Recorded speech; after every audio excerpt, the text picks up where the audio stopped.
Member of the Senate Budget and Finance Committees, Wisconsin Senator Ron Johnson. Good morning, Senator. So I love this new plan. A separate vote to provide funding and pay for our military for the entire year. If Democrats vote yes, they lose leverage. If they vote no, they're against the men and women in uniform getting paid. What do you think they'll do?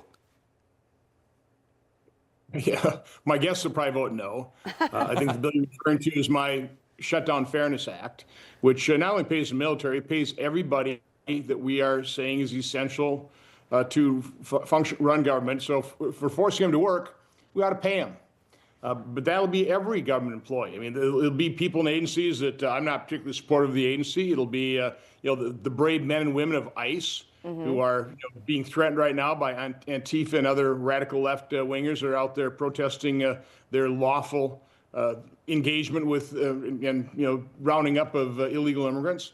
So from my standpoint, this is a common sense bill, just like my Eliminate Shutdowns Act, which would have eliminated shutdowns and still has that possibility. We can reconsider that bill and bring that up, end all these shutdowns. I mean, aren't you guys getting sick of covering this story? I mean, Yes. it's just It's getting a little difficult to ask the same question every day, somewhat differently.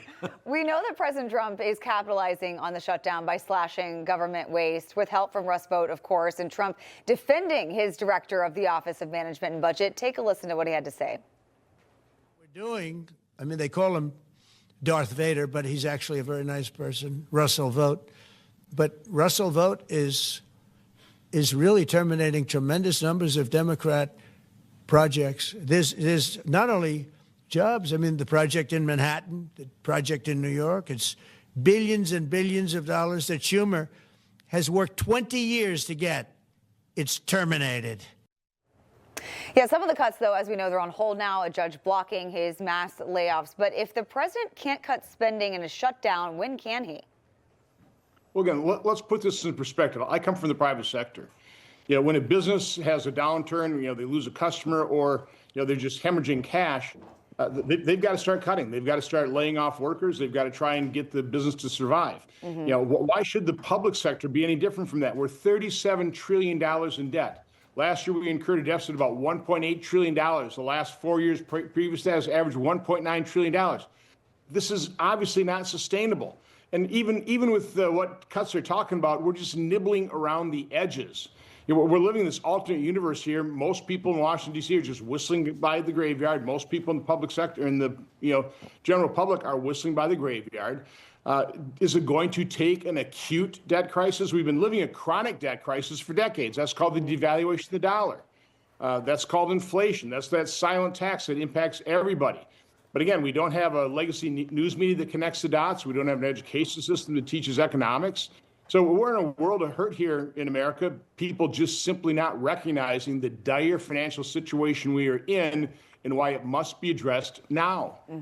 Right. And, we've seen the president and this administration go to extreme lengths to try to keep the government open as best they can. Like we saw him sign an executive order to keep the troops paid. They're using literally, I think, tariff money to pay for women, infant, and children's. You mentioned your bill that would eliminate these shutdowns altogether. Have you gotten any kind of positive feedback that this could actually move forward once the government reopens? We've got about 30 seconds, sir.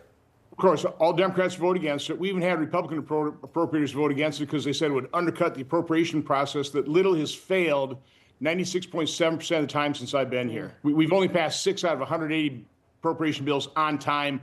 That actually has to be fixed. But fixing it, we're not going to do it when we're continuing these shutdowns and all these fiscal cliffs. Yeah, good point. All right, 10 seconds. If you could pick a day when the government will reopen, what's your best guess? I really don't know.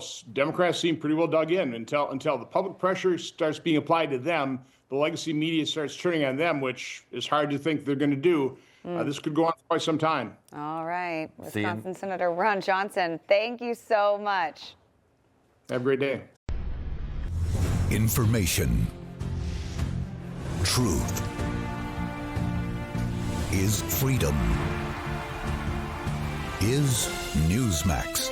It's real news for real people.